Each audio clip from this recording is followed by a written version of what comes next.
নমস্কার। সাধনা, কবিগুরু রবীন্দ্রনাথ ঠাকুরের লেখা।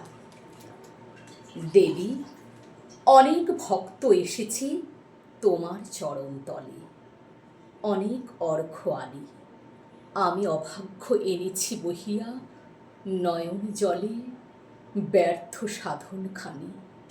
তুমি জানো মোর মনের বাসনা, যত স্বাদ ছিল সাধ্য ছিল না, তবু বহিয়াছি কঠিন কামনা দিবস নিশি। মনে যাহা ছিল হয়ে গেল আর, গড়িতে ভাঙিয়া গেল বার বার। ভালোই মন্দে আলোয় আধার গিয়েছে মিশি, তবু ওগো দেবী নিশিদিন করি পরানো পণ, চরণে দিতেছে আনি মোর জীবনের সকল শ্রেষ্ঠ সাধ্যের ধন। ব্যর্থ সাধনখানি, ওগো ব্যর্থ সাধনখানি। নমস্কার।